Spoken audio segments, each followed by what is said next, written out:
चलिए good evening all of class you. से similar है, क्या बोल रहे बेटा? ये 9th क्लास से सिमिलर है क्या? हाँ 9th क्लास का सिमिलर है, लेकिन 9th क्लास में भी आप लॉज ऑफ मोशन पढ़ोगे तो यहाँ थोड़ा सा एक्सपैंड हो जाएगा। मतलब बेसिक कंसेप्ट वही रहेगा, लेकिन थोड़ा सा यहाँ पर एक्सपेंशन हो जाएगा। अब 9th क्लास 11th क्लास में तो फर्क रहेगा, but basic concept 9th class वाला यूज होगा और यहाँ पर 11th में चैप्टर थोड़ा सा एडवांस हो जाएगा। ठीक है, ओके।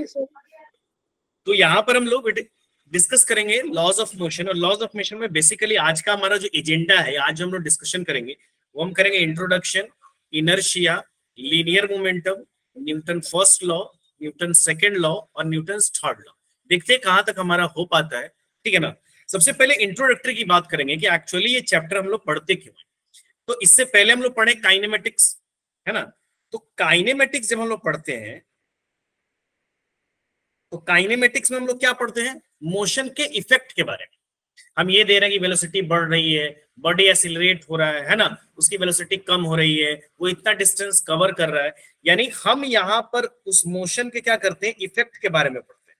इफेक्ट के बारे का मतलब क्या हो जाएगा, हम या तो रेस्ट के बारे में पढ़ते हैं या मोशन के बारे में पढ़ते हैं, हम उसके कॉज के बारे में नहीं पढ़ते। आप कहीं भी नहीं काइनेमेटिक्स में कॉज नहीं पढ़ोगे, only effect is going on कि इतना डिस्टेंस कवर किया, इतना स्पीड है, इनिशियल स्पीड इतना है, फाइनल स्पीड इतना है, बॉडी एक्सीलरेट कर रहा है, बॉडी की इस पॉइंट पे इतनी वेलोसिटी है। बट वो कॉज हम काइनेमेटिक्स में will not discuss the cause, we will only discuss the effect, है ना। तो ये जो चैप्टर हम लोग पढ़ेंगे यानी लॉज ऑफ मोशन में हम इसके डायनेमिक्स के बारे में पढ़ेंगे। यानी काइनेमेटिक्स के हम लोग क्या पढ़ेंगे, डायनेमिक्स के बारे में पढ़ेंगे। डायनेमिक्स का मतलब क्या होता है, डायनेमिक्स का मतलब ये होता है, डायनेमेटिक्स में जब डायनेमिक्स के बारे में पढ़ेंगे तो डायनेमिक्स का मतलब ये होता है कि हम उसके इफेक्ट के बारे में भी पढ़ेंगे और उसके कॉज के बारे में भी पढ़ेंगे। यानी हम दोनों को डिस्कस करेंगे, यानी हम डिस्कस करेंगे इफेक्ट प्लस कॉज, और यही पूरी चीज को यानी अब इफेक्ट प्लस कॉज डायनेमिक्स, इसी को हम लोग डिस्कस करेंगे किसमें, लॉज ऑफ मोशन में या न्यूटन्स लॉ ऑफ मोशन।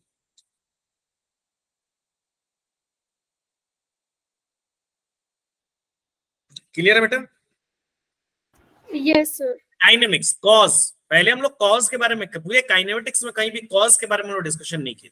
यहाँ पर cause plus why this is happening, है ना, प्लस उसका इफेक्ट कि क्या हो रहा है और क्यों हो रहा है। यहां बस हम लोग पढ़ रहे थे क्या हो रहा है, स्पीड बढ़ रही है, स्पीड घट रही है, एक्सीलरेटर एक्सीलरेशन लग रहा है, एक्सीलरेशन नहीं लग रहा है, इतना डिस्टेंस कवर किया, तो यानी only the effect is happening. यहां पर इफेक्ट को डिस्कस तो करेंगे ही, साथ में उस इफेक्ट के कॉज के, उसके पीछे कारण क्या है, उसको भी हम लोग डिस्कस करेंगे इस चैप्टर में। तो सबसे पहले अगर मैं बात करूं इस चैप्टर में, that is the first one is the inertia. और इनर्शिया आप 9th क्लास में पढ़े होगे। और इनर्शिया को क्या कहते हैं, अगर नॉर्मल भाषा में मैं बोलूं इनर्शिया को, तो अपने आप को न बदलना, यानी we do not want to change या resist to change its own state. हम जिस स्टेट में हैं, हम अपने आप को अगर कोई बदलना, एक तो मैं अपने आप नहीं बदल सकता हूं, जैसे ये एक बॉडी है, अब इसको मैंने रखा है यहाँ पर, अब ये किस स्टेट में है, मोशन वाले स्टेट में, यूनिफॉर्म मोशन वाले स्टेट में कि रेस्ट स्टेट में, रेस्ट। रेस्ट में। तो इसके ये अपने स्टेट को तो पहली बात अपने आप नहीं बदल सकता, यानी अपने आप या अपने स्टेट को नहीं बदल सकता। और अगर आप इसके स्टेट को बदलना चाह रहे हो तो आपको एक एक्सटर्नल फोर्स लगाना पड़ेगा, यानी with the effect of external unbalanced force, यानी विदाउट एक्सटर्नल अनबैलेंस्ड फोर्स कोई बॉडी अपने स्टेट में चेंज कर ही नहीं सकता, यानी अपने आप उसके स्टेट में चेंज नहीं हो सकता, वो इनफाइनाइट टाइम तक उसी स्टेट में रहेगा। तो यही कह रहा है inertia, inertia inherent property of all bodies by virtue of which they cannot change their state of rest, यानी उनके रेस्ट स्टेट या यूनिफॉर्म मोशन, यूनिफॉर्म मोशन का मतलब कांस्टेंट वेलोसिटी और स्ट्रेट लाइन, यानी अगर आप उसके लाइन ऑफ मोशन को भी चेंज करना चाह रहे हो तो आप बगैर फोर्स के हो नहीं सकता है। सही बात है कि नहीं, ये बात है, without the effect of force it's not going to be happen. Okay, clear है यहाँ तक? Yes sir. यानी अपने आप को न बदलना, और जब आप उसको बदलोगे तो वो क्या करेगा, क्या करेगा, वो रेजिस्ट करेगा कि नहीं हम नहीं बदलेंगे। जैसे आप एग्जांपल किए होगे, 9th क्लास में पढ़े भी होगे कि आप क्या करते हो, ग्लास लेते हो, उसके ऊपर एक कार्डबोर्ड रखते हो, कार्डबोर्ड के ऊपर एक 5 रुपीज का कॉइन रख देते हो, यस और सर। कार्डबोर्ड पे आप मारते हो तो कार्डबोर्ड तो चला जाता है, कार्डबोर्ड जो है वो आगे की तरफ गिर जाता है, लेकिन कॉइन वहीं पे ड्रॉप आउट हो जाता है। क्यों? क्योंकि कॉइन का इनर्शिया क्या कह रहा है कि हम अपने स्टेट को चेंज नहीं करेंगे, तो वहीं पे रह जाना है। जैसे आप सुने होंगे बस में अचानक ब्रेक लगती है तो हम आगे की तरफ बढ़ जाते हैं, that is due to inertia of motion. हमारा इनर्शिया क्या कहता है कि जिस भी स्टेट में किसी भी, ये नेचुरल टेंडेंसी हर बॉडी की, कि अपने स्टेट को वो कंटिन्यू करना चाहता है। जिस भी स्टेट में हम है, जैसे मैं रेस्ट वाली स्टेट में हूं तो मेरी टेंडेंसी ये है कि रेस्ट स्टेट को मैं कंटिन्यू करूं अनलेस एंड अनटिल एक मेरे पर एक्सटर्नल फोर्स न लगे। यानी अगर मेरे ऊपर एक्सटर्नल फोर्स लगेगा तब जाकर मैं उस स्टेट को चेंज कर सकता हूं। क्लियर है? जैसे वो पढ़े होना भाई, पैसेंजर जो है बस वाला अचानक ब्रेक मारेगा, तो अचानक ब्रेक मारेगा तो हमारी बॉडी आगे की तरफ फॉरवर्ड हो जाती है। आगे की तरफ क्यों फॉरवर्ड होती है? इनर्शिया की वजह से। इनर्शिया की वजह से। क्यों? क्योंकि हमारा बॉडी क्या मोशन में है, मोशन में है ना भाई, तो ये बॉडी की टेंडेंसी क्या हो गई कि मोशन को कंटिन्यू करना। अब बस ने अचानक ब्रेक मारा लेकिन बॉडी उस मोशन को कंटिन्यू करना चाह रही, क्योंकि वो तो अपने आप को उसी इफेक्ट में रखना चाहेगी, उसी में रखना चाहेगी कि भाई इसी मोशन में अपने आप को कंटिन्यू करो। That's why inertia of motion की वजह से बॉडी उसी तरीके से अचानक स्टार्ट होती है तो हमारी बॉडी पीछे जाती है। क्यों? क्योंकि वो इनर्शिया ऑफ रेस्ट को मेंटेन करना चाहती है कि भाई अगर हमारी बॉडी रेस्ट में है तो हम रेस्ट में ही आगे कंटिन्यू करें, है कि नहीं? तो बेसिकली अगर हम एक सिंपल भाषा में मैं बोलूं इसको, तो इनर्शिया का मतलब होता है कि अपने आप को न बदल, अपने स्टेट को न बदल, चाहे वो स्टेट ऑफ रेस्ट हो चाहे वो स्टेट ऑफ यूनिफॉर्म मोशन। अगर आप स्टेट ऑफ यूनिफॉर्म मोशन को बदलना चाह रहे हैं, चाहे उसकी स्पीड कम करना चाह रहे हैं, चाहे उसकी स्पीड ज्यादा करना चाह रहे हैं, चाहे उसकी डायरेक्शन बदलना चाह रहे हैं, आपको एक्सटर्नल फोर्स वहां पर अप्लाई करना पड़ेगा। ओके, क्लियर है बेटा? Yes sir. चलिए, तो ये अब यहाँ पर ये तो डेफिनेशन लिखा हुआ। अच्छा, एनर्शिया एक फिजिकल क्वांटिटी नहीं, ये एक प्रॉपर्टी है। होता है ना फिजिकल क्वांटिटी, जैसे करंट क्या है फिजिकल क्वांटिटी है, डिस्टेंस क्या है फिजिकल क्वांटिटी है, स्पीड क्या है फिजिकल क्वांटिटी है। तो इनर्शिया एक फिजिकल क्वांटिटी नहीं है, ये बस क्या है, एक प्रॉपर्टी है बॉडी की, जो क्या बताता है, जो मास पर डिपेंड करता है, जो उसकी टेंडेंसी ऑफ रेजिस्टेंस, यानी जितने ज्यादा मास उतने ज्यादा क्या होगा, इनर्शिया होगा। बात में सही इनर्शिया है ना? एक छोटी सी ऑब्जेक्ट है, हर का इनर्शिया है। जैसे एक छोटा सा बॉल है, वो रुका हुआ है, रेस्ट पर है, आप उसके इनर्शिया को बदलना चाह रहे हो उसका कुछ ना कुछ तो इनर्शिया होगा, आप उसको मोशन में लाना चाह रहे हो, तो मोशन में लाने के लिए आपको क्या करना पड़ेगा, एक्सटर्नल फोर्स देना पड़ेगा। एक्सटर्नल फोर्स आप दोगे तो आप थोड़ा सा एक्सटर्नल फोर्स दोगे तो क्या हो जाएगा, मोशन में आ जाएगा। लेकिन एक बहुत हेवी सा स्टोन है मान लीजिए, अब उसका मास बहुत ज्यादा है, अब उसका मास ज्यादा है तो भाई उसके इनर्शिया में बदलने के, उसकी इनर्शिया तो ज्यादा होगी, उस पर आपको ज्यादा ग्रेटर फोर्स लगाना पड़ेगा उसकी इनर्शिया को चेंज कराने के लिए। सही बात है कि नहीं बात? Yes sir. तो इनर्शिया एक फिजिकल क्वांटिटी नहीं है, इनर्शिया एक प्रॉपर्टी, हर बॉडी की एक प्रॉपर्टी है जो अपने आप के स्टेट को चेंज करने में क्या करता है बेटा, रेजिस्ट करता है। ठीक है ना? तो आप क्या कहोगे, inertia is not a physical quantity.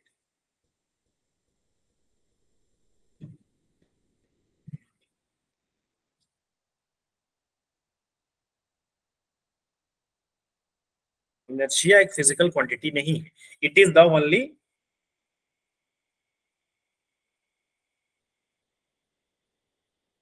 property of the body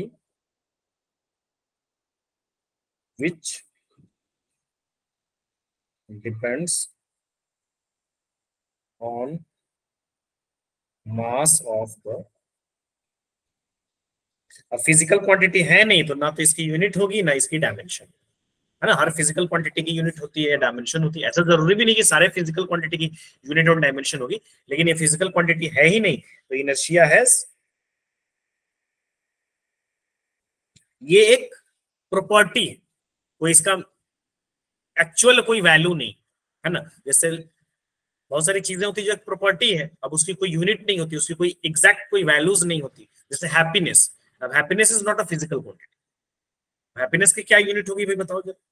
ये तो एक प्रॉपर्टी है, खुशी और गम एक क्या है, एक फीलिंग है ना? तो इसकी कोई मतलब इसका कोई यूनिट है, तो सेम जस्ट लाइक इनर्शिया है, आप क्या कर सकते हो, inertia has no unit and dimension, ना तो यूनिट होगी और ना डायमेंशन। वैसे भी यूनिट अगर किसी की नहीं है तो उसकी डायमेंशन नहीं होगी, पक्की बात है। Yes sir. अच्छा, किसी की डायमेंशन नहीं होगी तो उसकी यूनिट भी नहीं होगी, ये भी जरूरी है। No sir. No sir. ऐसा जरूरी नहीं है, ठीक है ना। चलिए, तो इनर्शिया डिपेंड्स अपॉन, अच्छा वो तो लिख ही दिया, मास। ये हमारा यस सर। इनर्शिया पे यहाँ लिख दिया ना, इनर्शिया डिपेंड्स अपॉन मास। ठीक है, क्लियर है यहाँ तक। अब यहाँ पर टाइप्स ऑफ इनर्शिया के बारे में बात करेंगे। तो इनर्शिया के बेटा 3 टाइप्स, इनर्शिया के 3 टाइप्स। सबसे पहला क्या हो जाएगा, इनर्शिया ऑफ रेस्ट, रेस्ट का इनर्शिया। दूसरा हमारा हो जाएगा बेटा इनर्शिया ऑफ मोशन, और तीसरा हमारा हो जाएगा inertia of direction. Inertia of rest क्या हो गया, व्हाट इज रेस्ट का इनर्शिया, अगर कोई बॉडी रेस्ट में है तो वो अपने आप उस स्टेट को चेंज नहीं कर सकता। If a body is at rest then the body cannot change its state of rest, he is unable to change its state of rest, never going to change its state of rest, वो नहीं कर सकता अपने state को change until and unless some unbalanced external force is not applied on them। जब तक उसके ऊपर एक एक्सटर्नल फोर्स अप्लाई नहीं होगा तब तक वो अपने आप को चेंज नहीं कर सकता, तब तक वो रेस्ट में रहे। जैसे एग्जांपल बहुत हो सकता है, a ball is on the table, है ना, और a person standing on in a bus, तो इनर्शिया ऑफ रेस्ट उसका क्या होता है, अचानक से जब होगा तो पीछे निकल जाए, तो that is the inertia of rest. What is the inertia of motion, कोई ऑब्जेक्ट मोशन में है तो उसका इनर्शिया, यूनिफॉर्म मोशन, मोशन में नहीं, यूनिफॉर्म मोशन। देखो मोशन के स्पीड को भी कम ज्यादा करना है तो आपको वो तो चेंज हो रहा है ना, यूनिफॉर्म मोशन का मतलब यूनिफॉर्म वेलोसिटी से जा रहा है। अगर आप उसके यूनिफॉर्म मोशन को चेंज करना चाहते हो, चाहे उसको रोकना चाह रहे हो, चाहे उसके यूनिफॉर्मिटी को चेंज करना चाह रहे हो, उसकी स्पीड कम करना चाह रहे हो, उसकी स्पीड ज्यादा करनी चाह रही है, तो you have to apply external force. Without external force वो नहीं, है ना। जैसे एक बॉल है, मान लो मैं बोल रहा हूं कि without effect of external force, एक बगैर एक्सटर्नल फोर्स के इफेक्ट के कोई भी बॉडी अपने स्टेट को चेंज नहीं कर सकता है। अब यहाँ पर मेरा एक सवाल है, सवाल क्या है कि मान लो एक बॉल है बेटा, ये बॉल रेस्ट पर है। अब मान लीजिए इसको मैंने मोशन में ला दिया, इस पे फोर्स मैंने लगाया और बॉल कुछ ना कुछ वेलोसिटी से मोशन में आई। अब ये कुछ टाइम बाद जाके तो रुक जाती है, रुकेगी कि नहीं रुकेगी? Yes sir. Yes sir. कुछ टाइम बाद जाके रुक जाएगी। तो ये तो भाई लॉज को फॉलो नहीं कर रहा है। सर कर रहा है, उसके ऊपर एक्सटर्नल फोर्स लग रहा है ना, एयर का फोर्स लग रहा है, फ्रिक्शनल एयर प्रेशर लग रहा है। यहाँ पर फोर्स लग रहा है, यहाँ पर फोर्स कौन लग रहा है, फ्रिक्शन फोर्स लग रहा है, एयर रेजिस्टेंस लग रहा है। समझ बात की नहीं? तो इन वजहों से बॉडी अभी भी एक्सटर्नल इस पे लग रहा है, इसलिए अगर नहीं फ्रिक्शन रहता, एयर रेजिस्टेंस नहीं रहता, बॉडी कभी रुकेगी नहीं, क्योंकि आपको पता है ग्रेविटेशनल फोर्स भी तो लग रहा है ना सर, ग्रेविटेशनल फोर्स भी तो लग रहा है ना। तो ग्रेविटेशन इस डायरेक्शन में लग रहा है ना, मोशन जिस अलोंग लाइन हो रहा है उस डायरेक्शन में नहीं लग रहा है ना। ठीक है, मोशन का डायरेक्शन ये है बेटा, एक्सेलरेशन इस डायरेक्शन में, इस डायरेक्शन में एक्सेलरेशन क्या हो गया, 0 हो गया। क्लियर है? ग्रेविटी लग रहा है, मैं ये नहीं कर रहा हूं नहीं लग रहा है, but along the direction of motion नहीं लग, तब वो क्या हो गया, हमारा inertia of motion है कि अब its inability of a body to change its state of uniform motion। एक बॉडी अपने स्टेट ऑफ यूनिफॉर्म मोशन को चेंज नहीं कर सकता है unless or until some unbalanced force is not applied on them, उसके ऊपर कोई unbalanced force अप्लाई नहीं हो रहा। तीसरा क्या मेरा, inertia of direction। ठीक है ना, inertia of direction क्या होगा कि कोई भी बॉडी स्ट्रेट लाइन में मूव कर रही है, तो अगर आप उसके वो डायरेक्शन चेंज करने का भी अपोज करेगा, क्योंकि डायरेक्शन चेंज करने का मतलब उसके स्टेट्स को चेंज कर, तो कोई भी बॉडी अपने आप अपने डायरेक्शन में चेंज करने के लिए अनेबल है till the external force is not applied. आप साइकिल से जा रहे हो, आपको अपने गली में मुड़ना है, डायरेक्शन चेंज करना है, you have to applied external force. आपको गाड़ी की कुछ की व्हीकल्स को घुमाना है, आपको एक वो पर इस पर क्या कहते हैं उसको, क्या बोलते हैं हम लोग, स्टीयरिंग पे आपको क्या करना पड़ेगा, फोर्स अप्लाई करना पड़ेगा, तो देन जाकर वो अपनी डायरेक्शन को क्या कर सकता है, चेंज कर सकता है। अपने आप अपने डायरेक्शन को चेंज नहीं कर सकता है। That is the 3 types of inertia, inertia of rest, inertia of motion, inertia of direction. Okay, clear है? Yes sir. इसका डेफिनेशन मैं लिख दूंगा नोट्स में, जब आपको भेजूंगा तो मैं लिख के भेजूंगा, ठीक है? क्लियर है ना? यहाँ तो कोई दिक्कत नहीं है ना? Yes sir. और किसी को बताइए, inertia of motion, inertia of rest और इनर्शिया ऑफ डायरेक्शन। ओके, अब यहां पर आता है बेटा लीनियर मोमेंटम। आप इसको लीनियर मोमेंटम भी बोल सकते हैं, आप इसको सिंपली मोमेंटम भी वर्ड आएगा तो आप इसको एज इट इज, दो टाइप का चूंकि मोमेंटम होता है, एक एंगुलर मोमेंटम होता है, एक लीनियर मोमेंटम।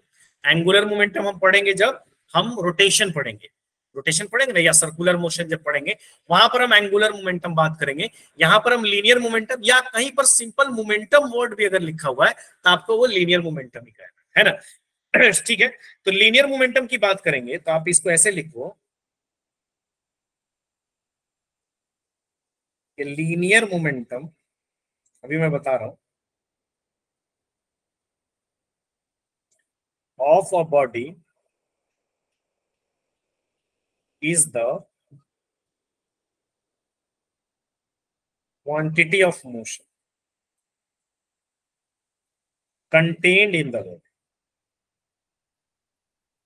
किसी बॉडी में कितना क्वांटिटी ऑफ मोशन कंटेन्ड है, मोमेंटम।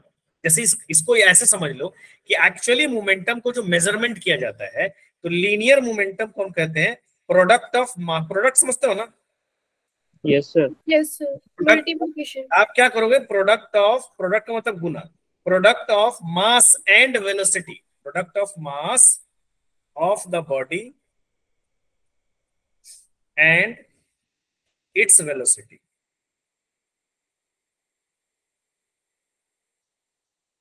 is measured, या is called, लिख देता हूं, product of mass and velocity is called momentum, कह लीजिए या लीनियर मोमेंटम। और P इज इक्वल टू हमारा हो जाएगा बेटा m इंटू v। P को लीनियर मोमेंटम या मोमेंटम से इंडिकेट करते हैं, P इज इक्वल टू, और ये वेक्टर क्वांटिटी होता है तो हमको क्या लगाना पड़ेगा, एरो लगाना पड़ेगा। क्लियर है? यानी मोमेंटम के पास मैग्नीट्यूड भी होगी और मोमेंटम के पास क्या होगी बेटा, डायरेक्शन भी। और चूंकि डायरेक्शन की बात हो रही है तो मोमेंटम की डायरेक्शन उधर होगी जिधर बॉडी की वेलोसिटी की डायरेक्शन। समझ रहे हो ना? जिधर भी बॉडी की वेलोसिटी की डायरेक्शन होगी, मोमेंटम की डायरेक्शन भी उधर ही होगी। तो हम मोमेंटम के बारे में क्या लिखेंगे बेटा, बताओ जरा। It is a vector quantity, ये एक वेक्टर क्वांटिटी।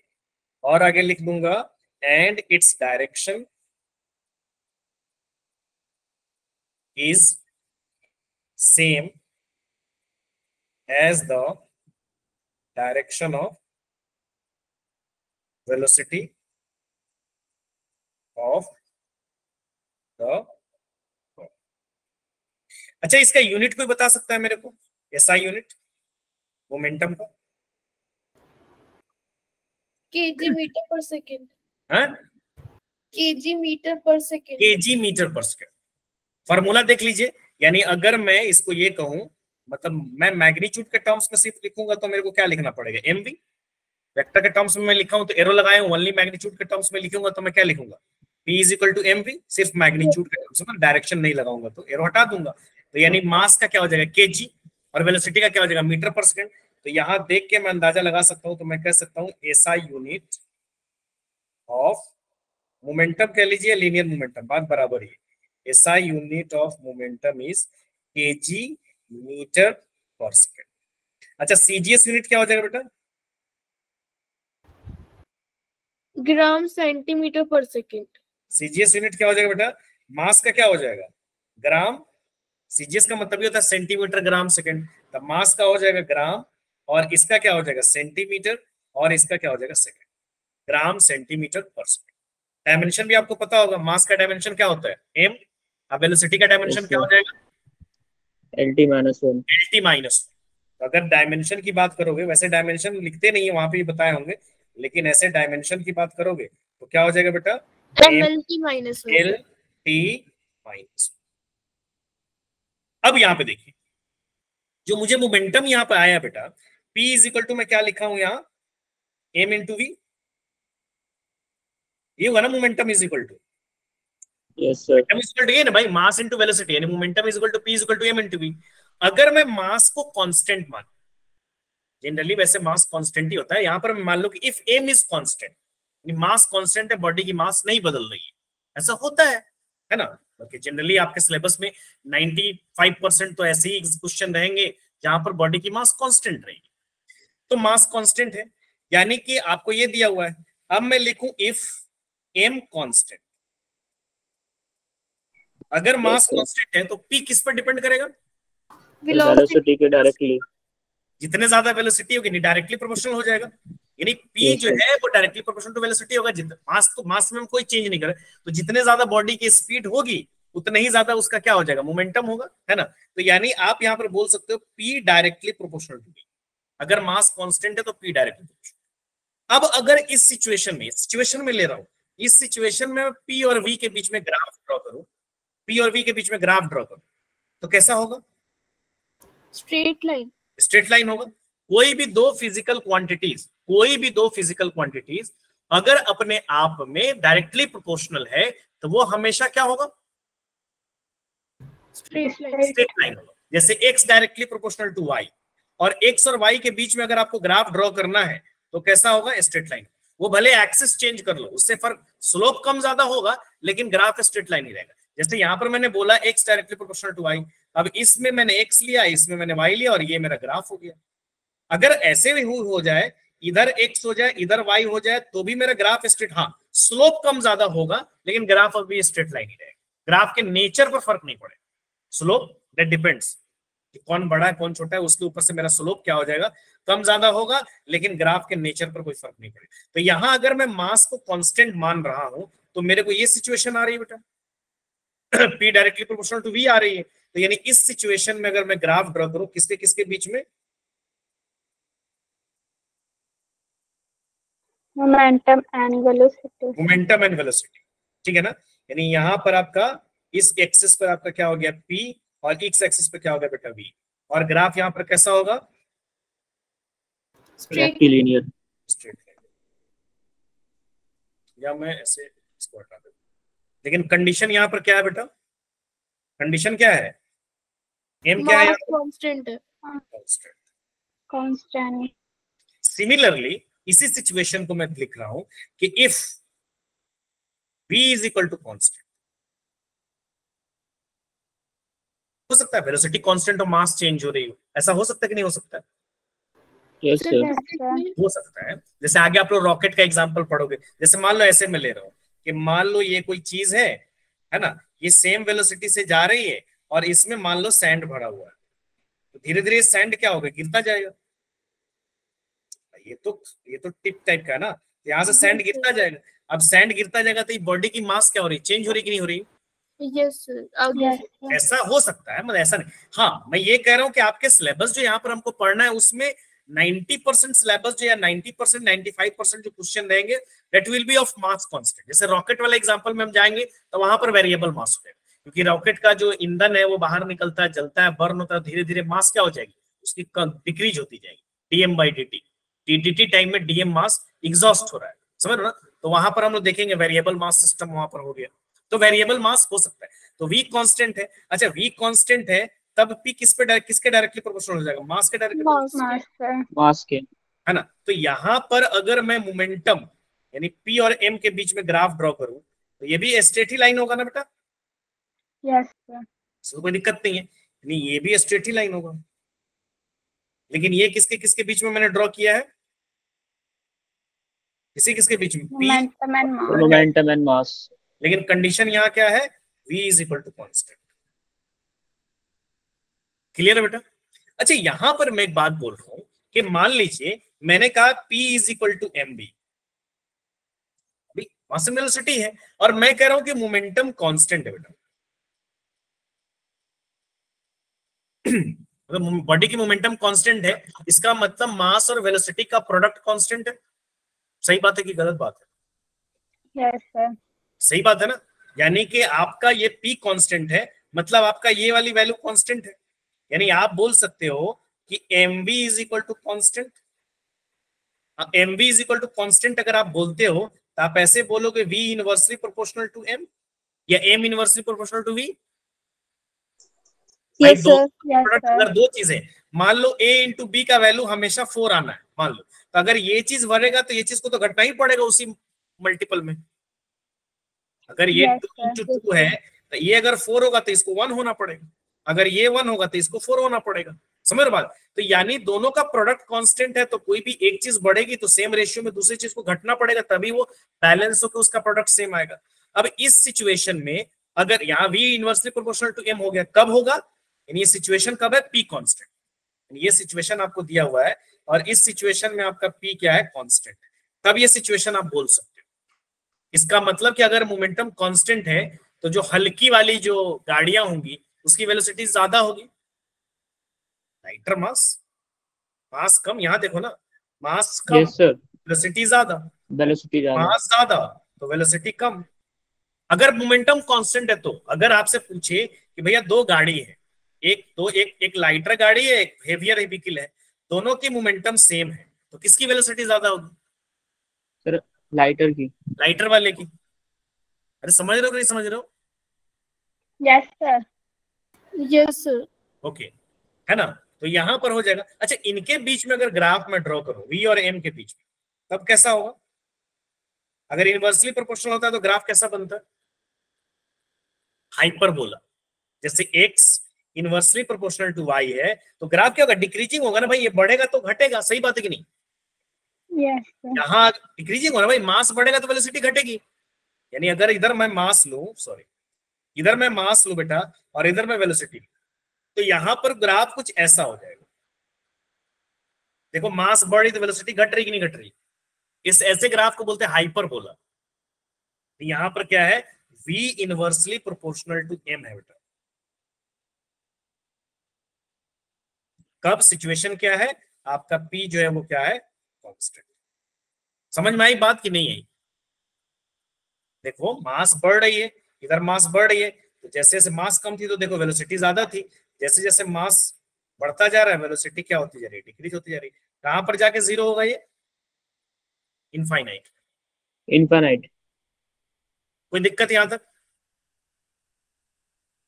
यहां तक किसी को कोई प्रॉब्लम है? हमने डिस्कस किया अभी तक। एक तो मैंने डिस्कस किया इनर्शिया, इनर्शिया के 3 टाइप्स डिस्कस किए, inertia of rest, inertia of motion, inertia of direction, और उसके बाद मैंने डिस्कस किया लीनियर मोमेंटम या मोमेंटम, मास इनटू वेलोसिटी, और उसके कुछ ग्राफ्स हमने यहाँ पे डिस्कस किए। Okay done. चलिए यहाँ पे देखिए Newton first law. Newton first law क्या कहते हैं? What is the Newton first law here? First law is basically based on inertia, कि अगर किसी भी बॉडी पर नेट एक्सटर्नल फोर्स हमारा 0 है तो वो बॉडी अपने टेंडेंसी को चेंज नहीं कर सकती। यानी एक बॉडी, क्या क्वेश्चन फर्स्ट लॉ में क्या कह रहा है आप 9th क्लास में पढ़े होगे, और body continues to be in a state of rest और मोशन। यानी एक बॉडी अपने रेस्ट या मोशन को कंटिन्यू करेगा। कब तक कंटिन्यू करेगा बेटा? Till without external force, acted by some external force to change. यानी ये इनर्शिया वाला ही फंडा हो गया। इसीलिए इस फर्स्ट लॉ को हम क्या बोलते हैं? लॉज ऑफ इनर्शिया भी बोलते हैं। Laws of inertia. पहले वाले लॉज को हम, पहले वाले जो लॉ, यहां क्या कह रहा है कि बॉडी पर net external force vector sum, यानी आप इसको ऐसे ही बोल सकते हो कि vector sum of all the forces, जितने भी फोर्स है उनकी वेक्टर सम अगर 0 है, एफ नेट उस पर 0 हो गया, और एफ नेट अगर 0 हो गया, नेट फोर्स अगर उस पर 0 हो गया, तब क्या होगा बेटा? नेट एक्सीलरेशन 0 होगा। नेट एक्सीलरेशन 0 होगा तो वो बॉडी अपने स्टेट को चेंज नहीं कर सकता। अगर वो स्टेट ऑफ रेस्ट में होगा तो रेस्ट में रहेगा, अगर वो स्टेट ऑफ यूनिफॉर्म मोशन में होगा तो यूनिफॉर्म मोशन। डन। यानी इसको मैं ऐसे लिख सकता हूं, समझ रहे हो बात? Till the external unbalanced force is not applied on them, जब तक उस पर एक्सटर्नल अनबैलेंस्ड फोर्स अप्लाई नहीं होगा तब तक वो अपने स्टेट ऑफ रेस्ट या स्टेट ऑफ यूनिफॉर्म मोशन को चेंज नहीं कर सकता है। और यही आपका इनर्शिया था। कि वो अपने स्टेट में चेंज नहीं करेगा जब तक आप उस पर एक्सटर्नल फोर्स नहीं अप्लाई करोगे। इसीलिए उसको हम क्या बोलते हैं, इस लॉ को हम क्या बोलते हैं, लॉज ऑफ इनर्शिया। यानी ये आपको इनर्शिया के बारे में बता रहा है और आपको फोर्स के बारे में बता रहा है। आपको इनर्शिया के बारे में बता रहा है, आपको फोर्स के बारे में, यानी फर्स्ट लॉ आपको इनर्शिया और फोर्स दोनों के बारे में बता रहा है कि जब तक फोर्स, यानी वो क्या बोल रहा है, वो ये बोल रहा है कि भैया कोई ना कोई एक एक्सटर्नल चीज है जिसकी वजह से बॉडी अपने स्टेट को चेंज कर सकती है। वो एक्सटर्नल चीज क्या है, फोर्स है, हाँ या ना। स्टेट को अगर चेंज करना है, कह रहा है कि भैया आप, if any body want to change their external state, अगर कोई भी बॉडी अपने एक्सटर्नल स्टेट को चेंज करना चाहती है then they have to apply a physical quantity. एक फिजिकल क्वांटिटी का उस पर लगना जरूरी है। वो फिजिकल क्वांटिटी क्या है, फोर्स, एक्सटर्नल फोर्स। अगर वो एक्सटर्नल फोर्स का एब्सेंस रहेगा तो बॉडी अपने स्टेट को चेंज नहीं कर सकता है, या तो वो जो भी स्टेट में होगा उस स्टेट को कंटिन्यू करे। Either it is in a state of rest, either it is in a state of uniform motion. Okay? यानी इसको मैं, ठीक है ना। तो यहाँ पे unless it is the acted upon का मतलब क्या होगा? Acted upon, unless, जब तक, it is acted upon, जब तक उस पर एक एक्सटर्नल फोर्स नहीं लगेगा टू चेंज, उसको चेंज करने की। अब समझ में आ गई बात बेटा? Okay sir. लेट क्यों ज्वाइन किया आप आकांक्षा? सर मैं कहीं गई थी तो अभी आई हूँ, इसलिए लेट हो गया सर, अर्जेंट काम था इसलिए। सॉरी सर, बट अगली बार से नहीं करूंगी। नहीं कोई बात नहीं, ध्यान रखिएगा क्योंकि इंट्रोडक्टरी छूटता है तो फिर कनेक्ट करने में प्रॉब्लम होगी। Yes sir.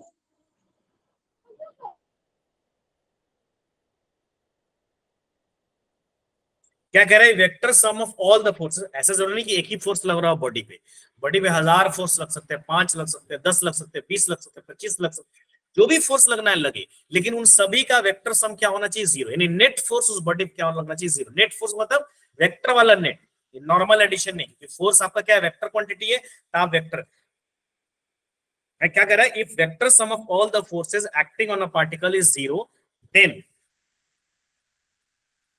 then and only the particles remains unaccelerated। अनएसिलरेटेड का मतलब क्या होता है, एक्सीलरेशन 0, एक्सीलरेशन की वैल्यू 0 होगी, यानी वो अपने स्टेट को चेंज नहीं कर सकता। अनएसिलरेटेड यानी इसका मतलब ये हो गया है, या तो वो रिमेन्स एट रेस्ट, यानी या तो वो रेस्ट पे रहेगा, या तो वो रेस्ट पे रहेगा, या मोशन नहीं बोलिएगा, यूनिफॉर्म मोशन। हाँ, और मूव्स, या तो यूनिफॉर्म मोशन बोलिए, और मूव्स विद कांस्टेंट वेलोसिटी। आप काइनेमेटिक्स को भी याद करो बेटा। काइनेमेटिक्स में मैंने बताया था ना कि अगर कोई बॉडी कांस्टेंट वेलोसिटी से मूव कर रहा है तो पक्की बात है उस पर एक्सीलरेशन 0 लग रहा होगा। याद है कि नहीं याद? Yes sir. मैंने बोला था कि एक्सीलरेशन ही ऐसी क्वांटिटी है, एक्सीलरेशन का काम क्या है, वेलोसिटी चेंजर है। एक्सीलरेशन अगर है तब तो वेलोसिटी कांस्टेंट हो ही नहीं सकता है, सवाल ही नहीं। किसी न किसी एंगल में चेंज करा ही रहा होगा, चाहे तो उसका मैग्नीट्यूड चेंज करा होगा, ना सही तो उसका डायरेक्शन ही चेंज करा, दोनों भी करवा सकता है, लेकिन कहीं ना कहीं वेलोसिटी को, एक्सीलरेशन अगर मौजूद है तो पक्की बात है ना, मेरे रहते हुए वेलोसिटी सही कहां रह सकता है, मैं तो इसको बदलता रहूंगा। यानी आप इसको ऐसे लिख सकते हो, F1 plus F2 plus F3 सोन कहां तक चला गया।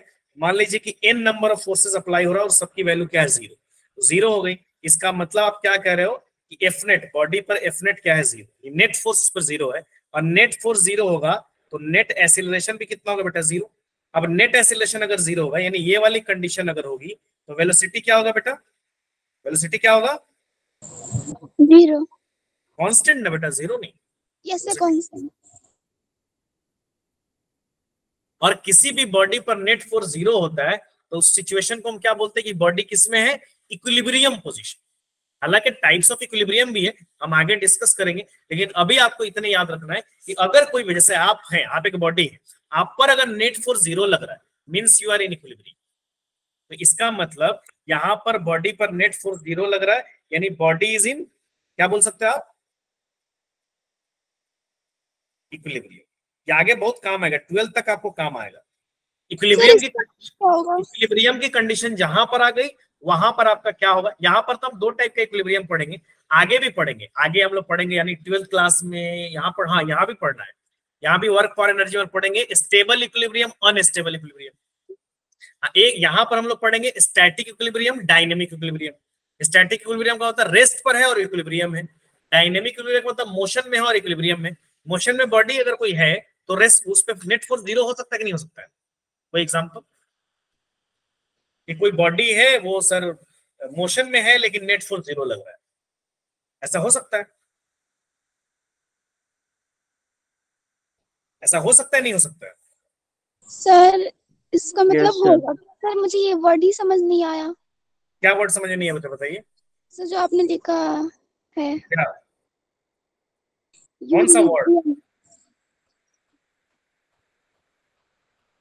कौन सा वर्ड गीतिका बेटा बताओ। ये सेंटेंस जो मैंने लिखा है, यस सर। आकांक्षा बोल रही है सेंटेंस जो मैंने लिखा वो, यस सर। मैं ये बोल रहा हूँ कि किसी भी बॉडी पर, मान लो कोई भी बॉडी, इसको थोड़ा ऐसे देख लो, मान लो ये कोई भी बॉडी है, इस पर नेट फोर्स 0 है, इधर से भी लग रहा है, इधर से भी लग रहा है, इधर से भी लग रहा है और इधर से भी लग रहा है। यहाँ से भी लग रहा है 5 न्यूटन, इधर से भी लग रहा है 5 न्यूटन, इधर से लग रहा है 10 न्यूटन, इधर से लग रहा है 10 न्यूटन। तो एफ नेट यहाँ कितना लगेगा 0, 5 - 5 कैंसिल, 10 - 10 कैंसिल। बॉडी पर नेट फोर्स 0, नेट फोर्स 0 तो नेट एक्सीलरेशन 0। तो या तो ये बॉडी रेस्ट पर होगा या ये बॉडी यूनिफॉर्म से मूव कर रहा होगा, दो ही कंडीशन हो सकती है। अगर किसी भी पार्टिकल पर, यानी ये पार्टिकल अपने स्टेट को अब चेंज नहीं कर सकता, कोई भी बॉडी अगर एक अपने स्टेट को चेंज कर रहा होगा तो नेट फोर्स 0 नहीं होना चाहिए। बात समझ में आई अब?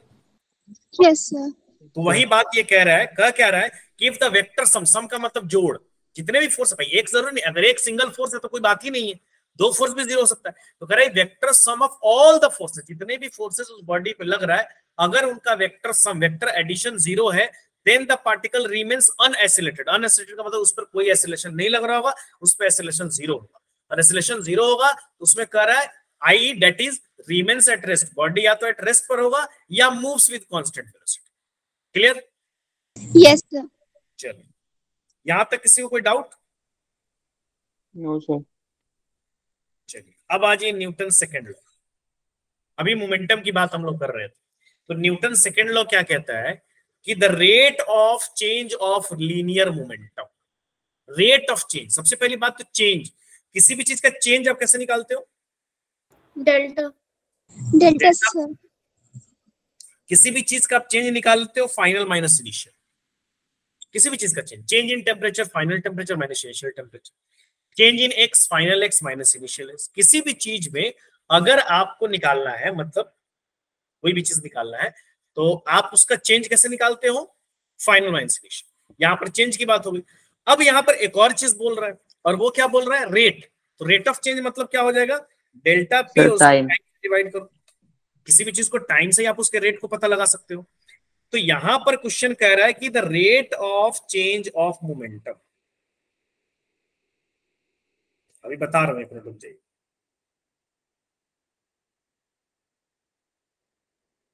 देखिएगा जब कह रहा है the rate of change of linear momentum, यानी लीनियर मोमेंटम के जो चेंज का रेट है is directly proportional to external force applied on the body. यानी जितना फोर्स बॉडी में, कितना rate of change of momentum है, that is directly proportional to applied force on the body. That rate, अगर आप ज्यादा फोर्स अप्लाई करोगे तो rate of change of momentum greater होगा, अगर आप कम फोर्स अप्लाई करोगे तो rate of change of momentum कम। यानी आप इसको ऐसे लिख सकते हो न्यूटन के भाषा में, है ना, Newton second law, F directly proportional to क्या हो जाएगा बेटा? DP by DT. डीपी का मतलब क्या हो गया? Change in momentum, small change. Yes sir. Delta पे क्या हो गया? Large change. तो आप इसको क्या करोगे? PF minus P I. और डीपी भी क्या हो गया? चेंज ही हो गया, लेकिन ये क्या हो गया? स्मॉल चेंज हो गया, वेरी वेरी स्मॉल चेंज। तो ये डीपी का चेंज हो रहा है, डीपी का मतलब change in momentum, very very very small change in momentum. कितने टाइम में हो रहा है? डीटी टाइम में हो रहा है। तो डीपी हो गया चेंज इन मोमेंटम, उसको टाइम से डिवाइड करो। क्लियर है बेटा? Yes sir. है ना? तो यहां पर आप एक्चुअली क्या लिखोगे? एफ डायरेक्टली प्रोपोर्शनल हटाओगे तो एक कांस्टेंट डालना पड़ेगा बेटा, है ना, रूल है ना मैथ का, डालना पड़ेगा। कभी भी कोई जैसे x directly proportional to y है, अगर आप इसको इक्वल लिखते हो तो आपको एक कांस्टेंट डालना पड़ेगा। क्लियर है, अब समझ में आया? Yes sir. ठीक है ना, तो अगर आप उसको इक्वल्स लिखेंगे तो आपको एक कांस्टेंट डालना पड़ेगा। तो यहां पर मैंने कांस्टेंट डाल दिया, तो क्या हो जाएगा, f is equal to constant, और ये क्या हो जाएगा, p dp बाई dt। इसको बोलते हैं प्रोपोर्शनलिटी कांस्टेंट। लेकिन k की जो वैल्यू होती है बेटा वो 1 होती है SI यूनिट में। SI यूनिट में k की वैल्यू होती है 1, तो 1 का तो आपको कोई मतलब ही नहीं है। सिंपली क्या हो जाएगा आपका, f is equal to dp by dt। Clear है बेटा? हाँ या ना? Yes sir. अब यहां पर आप क्या लिख सकते हो, चूंकि we know that P is equal to क्या होता है बेटा, बताओ जरा। mv। MV। तो यहां पर मैं लिख सकता हूं F is equal to d by d t into m v. Momentum की जगह mv लिख सकता हूं ना। अब इसको Yes, sir, MV डिफरेंशिएट करना है। अब मल्टीप्लिकेशन में बताओ जरा, हम आपको बेसिक मैथमेटिक्स जब पढ़ा रहे थे तब मैंने आपको डिफरेंशिएशन बताया था, और प्रोडक्ट का डिफरेंशिएशन क्या था, जैसे आप डिफरेंशिएशन किए थे d into u into v by d x.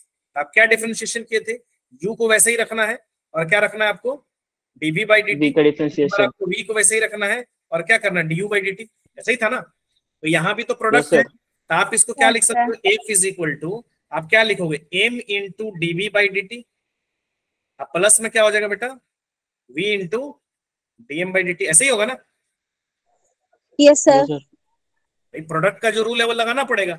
यानी एक्चुअली फोर्स का फॉर्मूला ये हो गया। एक्चुअली अगर मैं सिंपली कहूं तो कहीं भी अगर मेरे को फोर्स निकालना होगा तो हम ऐसे निकालेंगे, F is equal to m d v by d t plus में क्या हो जाएगा, v dm by dt। Mass चूंकि स्केलर क्वांटिटी होता है इसलिए मास पर आप एरो नहीं लगाएंगे, ध्यान रखिएगा।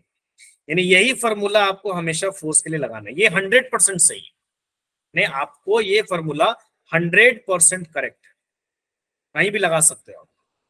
लेकिन चूंकि आपको फॉर्मूला पढ़ते होगे, यानी एक्चुअली क्या मोस्टली हमारे सिलेबस में जो है ना, मैं बार बार बोल रहा हूं, ये हमारे सिलेबस में मैं क्या बोल रहा हूं कि जनरली हमारे सिलेबस में 90 या 95% जगहों पर आपको मास कांस्टेंट दिया रहेगा। यानी मैं क्या बोल रहा हूं, मोस्टली सिलेबस में आपको क्या दिया रहेगा,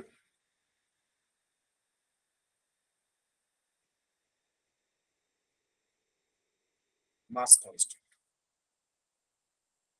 अगर आपको मास कांस्टेंट है तो यहां पर आप क्या करोगे, F is equal to m d v by d t plus में क्या हो जाएगा, v इंटू क्या हो जाएगा, dm बाई dt। अब मास कांस्टेंट होगा तो कांस्टेंट का डिफरेंशिएशन क्या होता है, 0। Yes, sir. 0। सिचुएशनल है ये एक सिचुएशन पे आ रहा है कि अगर मास कांस्टेंट है। अब यहां पर आपका फोर्स क्या हो जाएगा बेटा, बताओ मेरे को जरा, m into d v by d t, क्योंकि ये तो पूरा फंडा मेरा 0 हो गया। नहीं समझ में आया आप लोगों को, फिर से बताऊं? अरे बोलो यार, हाँ या ना तो बोल, तो समझ में आया, नहीं आया तो थोड़ा आ गया। थोड़ा देखो यहाँ पर क्या कह रहा है, देखो एक बार और बता दो। कह रहा था rate of change of linear momentum, rate of change of linear moment. ये क्या है, लीनियर मोमेंटम का चेंज, उसको मैंने टाइम से डिवाइड कर दिया। टाइम से डिवाइड कर दिया तो क्या बन गया बेटा, rate of change of linear momentum बन गई। तो कह रहा है कि the rate of change of linear momentum is directly proportional to external force applied. यानी rate of change of linear momentum, ये पूरा क्वांटिटी आपका क्या है, rate of change of linear. तो rate of change of linear momentum is directly proportional to applied force. यानी F is equal to, आपने क्या कर दिया, अब मैथमेटिक्स का मैंने रूल बताया कि कभी भी डायरेक्टली प्रोपोर्शनल को हटाते हो तो आपको एक कांस्टेंट डालना पड़ेगा। ये कांस्टेंट की वैल्यू हर जगह अलग अलग आती है ना। तो यहां पर मैंने क्या किया भाई, इक्वल्स अगर मैं लिख रहा हूं यहाँ पे, तो यहां पर मैंने एक कांस्टेंट डाल दिया, यानी F इज इक्वल टू मैंने डाल दिया यहाँ पे। अब यहां पर मैं कांस्टेंट डाल देता हूं तो उस कांस्टेंट की वैल्यू मैं बोल रहा हूं 1 होती है, तो 1 होती है तो 1 तो लिखने की जरूरत नहीं है। तब मैंने क्या कर दिया, F is equal to d p by d t. अब आप ऑलरेडी मैं पढ़ा हूं, P इज इक्वल टू क्या हो जाएगा, mv होगा। तो यहां पर इस P की जगह पे मैंने क्या रख दिया, mv रख दिया। यानी F is equal to d by d t तो है ही, और यहाँ पर मैंने P रख दिया, यहाँ पे इसके जगह पे मैंने ये रख दिया, ठीक है। अब यहां पर देखो प्रोडक्ट का डिफरेंशिएशन है। बेसिक फार्मूला जो मैंने प्रोडक्ट का आपको बताया था, तो मल्टीप्लीकेशन का मैंने क्या बताया था कि एक को आप वैसे ही रखो और दूसरे को डिफरेंशिएट करो, फिर दूसरे को वैसे ही रखो और पहले को डिफरेंशिएट करो। तो मैंने क्या रखा, m को रखा, v को डिफरेंशिएट किया, फिर मैंने v को रखा, m को डिफरेंशिएट किया। तो एक्चुअली मेरा फार्मूला तो ये बन गया। यानी एक्चुअली मेरे को कोई फोर्स निकालने के लिए बोलेगा तो m dv/dt plus v dm/dt, ये 100% सही है। लेकिन चूंकि मैं बोल रहा हूं कि हमारे सिलेबस में आपको जनरली क्वेश्चन जो मिलेगा 95% जो क्वेश्चन मिलेगा उसमें आपको मास क्या मिलेगा बेटा, कांस्टेंट मिलेगा। अब मास कांस्टेंट मिलेगा तो मास का चेंज का रेट क्या है, 0। मास कांस्टेंट है मतलब मास चेंज ही नहीं हो रहा है, तो rate of change of mass dm/dt क्या हो जाएगा, dm/dt हो गया rate of change of mass. अब rate of change of mass तो वैसे भी कांस्टेंट है dm/dt, और m आप क्या बोल रहे हो, कांस्टेंट है। अब भैया m कांस्टेंट है तो कांस्टेंट का डिफरेंशिएशन कितना होता है, फिर 0। 0। ये तो 0 हो गया। अब 0 हो गया तो ये पूरी क्वांटिटी 0 हो गई। तो इफ मास इज कांस्टेंट, मैं बोल रहा हूं देखिए ये it is always correct, always correct, either mass is constant or not, either mass is constant or not, it is always correct. This is only applied a particular situation. ये एक particular situation पे मैंने apply किया, कब, जब body का मास constant है। तो ये वाली चीज 0 हो गई। अब क्या बच गया मेरा, mf is equal to m dv/dt, ये बच गया when the mass is constant। हाँ खुशबू बोलिए बेटा। सर यहाँ पर F फोर्स है क्या? F फोर्स है, यहाँ देखिए ना, force, external force. Okay sir. यहाँ देखिए directly proportional to external force. जो फोर्स आप अप्लाई कर रहे हो बॉडी पर, उस एप्लीकेशन से ही आप जो फोर्स अप्लाई करो उसी की वजह से उसके मोमेंटम में चेंज आ रहा है। अगर आप अप्लाई फोर्स नहीं करते तो कांस्टेंट वेलोसिटी से जाती, कांस्टेंट वेलोसिटी से जाती तो उसकी चेंज इन मोमेंटम 0 होती। ओके, यहां तक समझ में आया? Yes sir. ओके, अब यहां पर जो मैं करूंगा, यानी F इज इक्वल टू मेरा क्या आया, अब यहां पर फाइनली जब मैं करूंगा तो F इज इक्वल टू क्या हो जाएगा, m इंटू a हो जाएगा बेटा। Yes sir. क्योंकि dv/dt इज इक्वल टू क्या होता है, पढ़ा है ना आपको? Yes sir, a। Differentiation a is equal to dv/dt, तो मैंने a लिख दिया। तो फाइनली मेरा फोर्स का फॉर्मूला क्या बन गया, F is equal to m into a। लेकिन ये फॉर्मूला आप कब अप्लाई करोगे, व्हेन मास इज जब कांस्टेंट। Mass is constant. अब मैं बोल रहा हूँ जैसे एक बॉल के बारे में देखा कि बॉल है, वो टकराया, फिर इतने के वेलोसिटी से आ गया, तो भैया वहां पे मास कांस्टेंट। और जनरली मैं बोल रहा हूँ कि मास आपको कांस्टेंट ही मिलेगा, तो आप ये फॉर्मूला अप्लाई कर लोगे। यानी मैग्नीट्यूड में अगर आप लिखोगे, सिर्फ मैग्नीट्यूड में, तो वेक्टर के टर्म्स में लिखा तो आप F इज इक्वल टू क्या लिखोगे, m इंटू ए मैग्नीट्यूड। यानी फोर्स इज इक्वल टू अब क्या लिखोगे बेटा, मास इंटू एक्सीलरेशन। और एक्सीलरेशन इज इक्वल टू क्या होता है, v minus u by T, final minus initial by change in time. ऐसे ही होता है। yes, आप ऐसे भी लिख Yes, सकते sir. हैं, yes, F is equal to m A, m into v minus u by t, ये भी तो लिख सकते हो ना। Yes sir. yes, sir. अगर वेक्टर के टर्म्स में लिखना होगा तो F इज इक्वल टू क्या लिखोगे, m इंटू क्या लिखोगे आप, v माइनस यू, डिवाइड क्या हो जाएगा, डन। Yes sir. सर एक लेकिन- बार जो आपने फोर्स का बोलिए ऊपर बेटा। वाला फॉर्मूला बताया था, एक बार और बता देंगे, जो उसको हम यूज कहाँ पे करेंगे? ये वाला, यस सर, एक ऊपर वाला भी और नीचे वाला, दोनों में से हम ये किसको कभी भी करेंगे? यूज कर सकते हैं, ये ऑलवेज करेक्ट है, चाहे मास कांस्टेंट हो चाहे नहीं। अगर कांस्टेंट होगा तो ऑटोमेटिकली 0 हो जाएगा। तो ये 100% ऑलवेज यूजेबल, ऑलवेज। लेकिन चूंकि मैं बोल रहा हूँ, ये लंबा लिखना पड़ेगा, मैं चूंकि बोल रहा हूँ कि हमारी जो सिलेबस है उसमें मोस्टली मैं बोल रहा हूँ कि हमारे सिलेबस में आपको मास क्या मिलेगा बेटा, कांस्टेंट मिलेगा। तो मास कांस्टेंट मिलेगा तो आपका ये वाला पार्ट 0 हो गया, तो आपका क्या बन जाएगा, F is equal to m into a. But F is equal to m into a आप तभी अप्लाई कर सकते हो जब आपका मास कांस्टेंट। ये आप कभी भी अप्लाई कर सकते हो, चाहे मास कांस्टेंट में भी अप्लाई कर सकते हो, वेरिएबल में तो आपको यही करना ही पड़ेगा। क्लियर? यस सर, क्लियर हो गया। क्लियर हो गया। यानी मैं यहाँ पे लिख दे रहा हूं ना,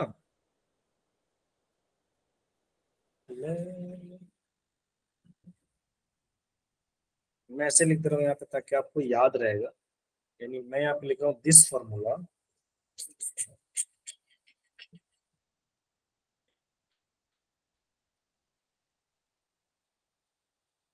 is valid only if force is changing the state of rest. यानी force only state of rest और motion को change कर रहा है. Force is changing the state of rest or motion, and mass of the body is constant and finite. Finite का मतलब समझते हो ना, कोई ना कोई उसकी वैल्यू. Done बेटा? Yes sir. Got it all of you? Yes sir. चलिए नेक्स्ट अब आ जाइए. क्या दिया हुआ है यहाँ तक हो गया. Force force force force force force force force सारी चीजें हो गई. कुछ बच भी रहा है. ठीक है. अब यहाँ पे आ जाइए Newton's third law. Sorry force के बारे में बात हो रहा है. यहाँ पर यानी आपको सेकेंड लॉ क्या बोल रहा है. सेकेंड लॉ किस चीज के बारे में बता रहा है आपको. Measurement of change in momentum. हाँ चेंज इन मोमेंटम कैसे. यानी सेकेंड लॉ बेसिकली आपको क्या बता रहा है. मेजरमेंट ऑफ फोर्स बता रहा है. यानी सेकेंड लॉ के हेल्प से आप क्या कर रहे हो. फोर्स को मेजर कर पा रहे हो. F is equal to M into a. यानी मास कांस्टेंट है तो आप वहां पर F इज इक्वल टू क्या कर रहे हो. एम इंटू ए. और उस फॉर्मूला से आप क्या कर रहे हो. उसको डिराइव करना. Yes sir. चलिए इसको थोड़ा सा ऊपर कर लेते हैं.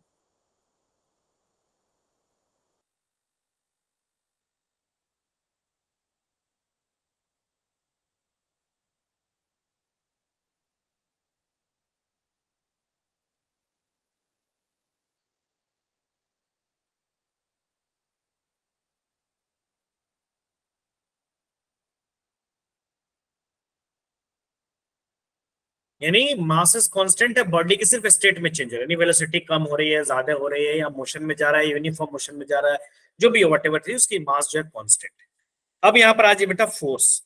फोर्स क्या है. अभी फोर्स के बारे में हम लोग बात कर रहे थे.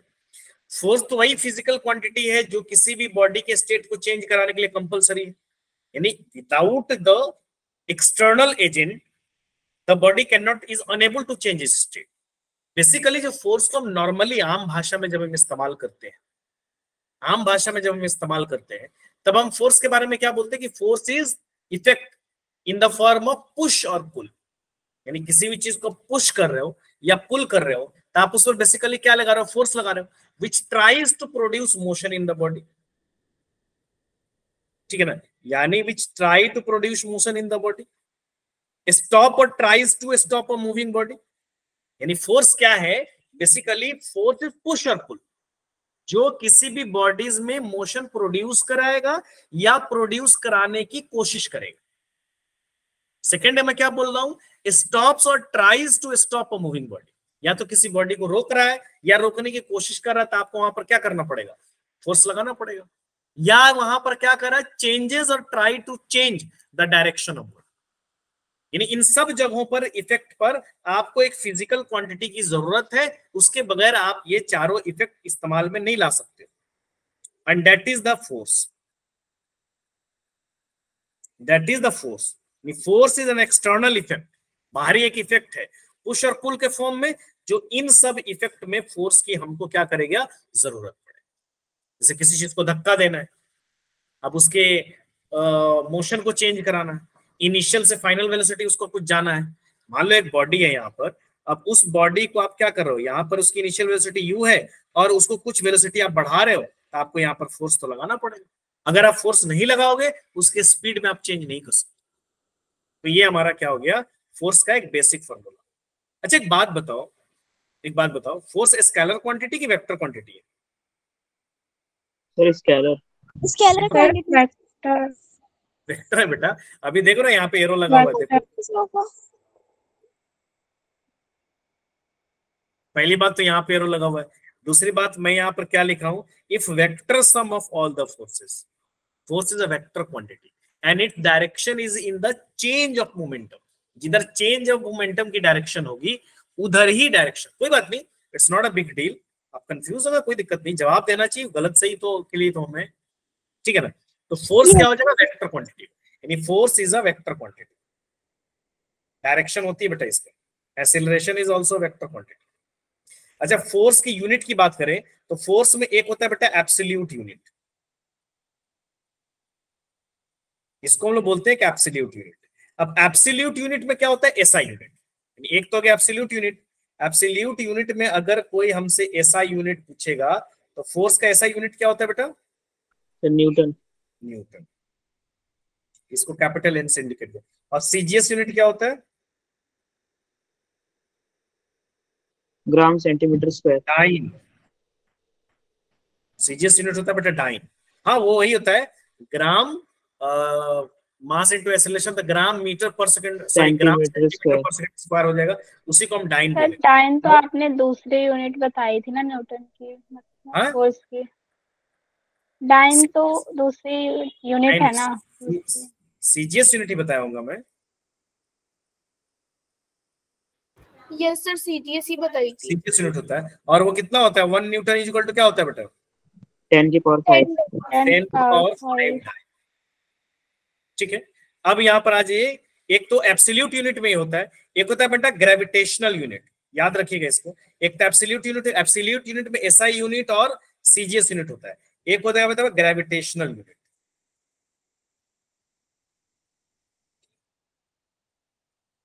तो ग्रेविटी भी फोर्स लगाती है। अगर आपसे ग्रेविटेशनल यूनिट में कोई पूछेगा तब आपका एसआई यूनिट जो हो जाएगा वो हो जाएगा आपका किलोग्राम फोर्स। ध्यान रखिएगा, किलोग्राम फोर्स, इसको हम बोलते हैं केजीएफ। और सीजीएस यूनिट जो हो जाएगा वो हो जाएगा मेरा बेटा ग्राम फोर्स। सही बात है, जीएफ। ठीक है, हो गया बात समझ में। एक तीसरा यूनिट होता है, उसको हम लोग क्या बोलते हैं ना, सही है। अब यहां पे देख लीजिए, अगर 1 किलोग्राम, यानी दोनों में एब्सोल्यूट और ग्रेविटेशनल में मैं रिलेशन निकालूं तो 1 kilogram force is equal to होता है 9.8 न्यूटन। तो कौन बड़ा हुआ, किलोग्राम फोर्स बड़ा हुआ कि न्यूटन बड़ा हुआ? किलोग्राम फोर्स बड़ा हुआ, न्यूटन बड़ा हुआ? किलोग्राम बड़ा हुआ, क्योंकि 9.8 से मल्टीप्लाई करो तब जाके वो बेचारा 1 ग्राम फोर्स के बराबर हो रहा है। तो kilogram force is equal to 9.8, और 1 gram force is equal to हो जाएगा 980 डाइन। सीजीएस को सीजीएस में मैंने लिया और उसको उसमें ले लिया। यहां तक कोई दिक्कत नहीं है ना? यहां तक कोई प्रॉब्लम है आप लोगों को कि नहीं है? No sir. अब यहां पे देख लीजिए, एक और चीज बता देते हैं, उसके बाद Newton law of third law में आएंगे।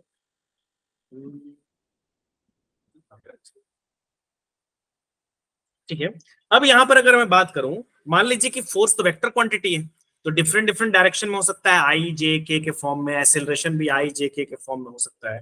तो यहां पर उसको मैं यहां पर लिख दे रहा हूं, और यहां पर मैं क्या लिख रहा हूं, if force and acceleration have 3 components. Component समझते हो ना, उसका parts along x, y and z axis. मान लीजिए फोर्स आपको वेक्टर के फॉर्म में दिया, x एक्सिस में भी, y एक्सिस में भी और z एक्सिस में।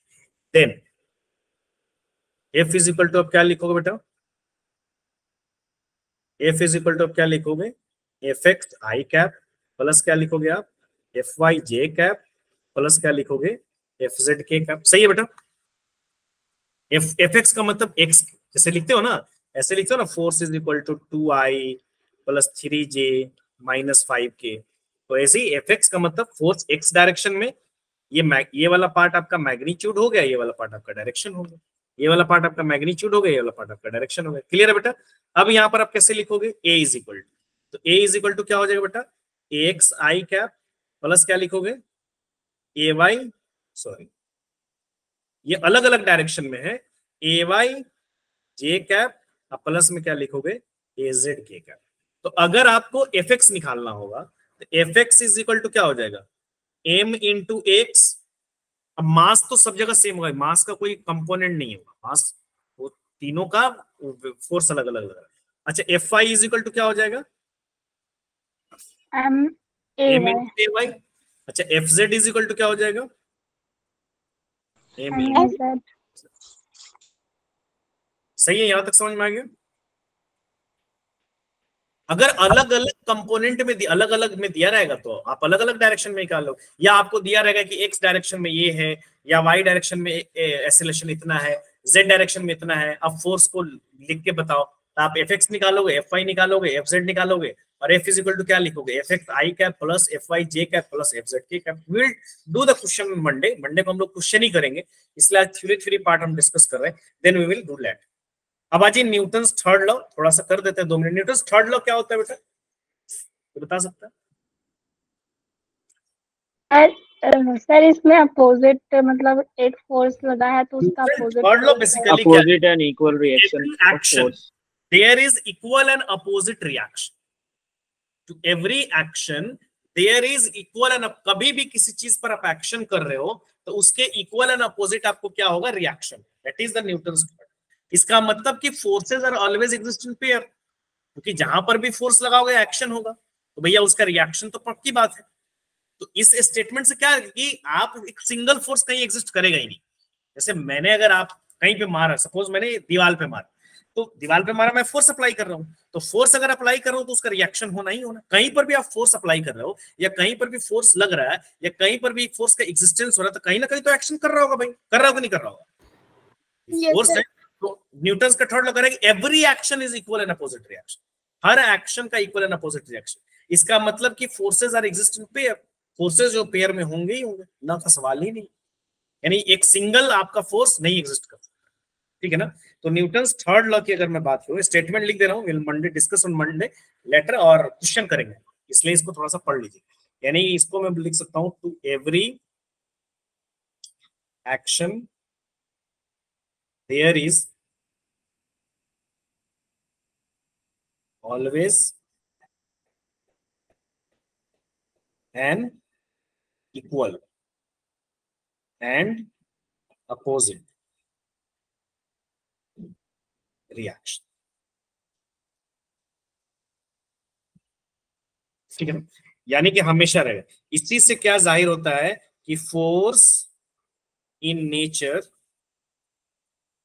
ऑलवेज ऑकर्स इन पेयर, जहां पर भी फोर्स होगा वो पेयर में होगा ही होगा। A single isolated force, isolated मतलब अकेला, एक सिंगल अकेला फोर्स नहीं हो सकता है, क्योंकि जहां भी फोर्स होगा वो एक्शन करेगा, फिर लॉ ही वैलिड नहीं होगा। अगर एक सिंगल फोर्स हो गया मतलब कहीं ना कहीं तो एक्शन कर रहा होगा, और जब कहीं ना कहीं वो अपना इफेक्ट डाल रहा है तो भैया रिएक्शन होगा नहीं, ऐसा फिर तो न्यूटन का थर्ड लॉ ही वैलिड नहीं हुआ, ठीक है ना। तो इसीलिए हम क्या कह सकते हैं कि a force always occur in nature, यानी मैं इसको कह सकता हूं अ सिंगल आइसोलेटेड फोर्स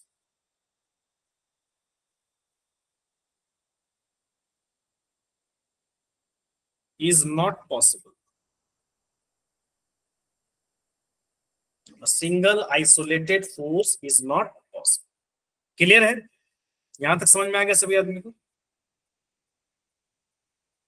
ठीक है।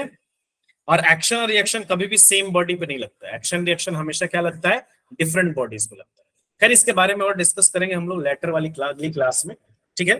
तो उसके बाद फिर हम लोग आगे। यहां तक किसी को कोई डाउट है, anybody? No sir. No sir.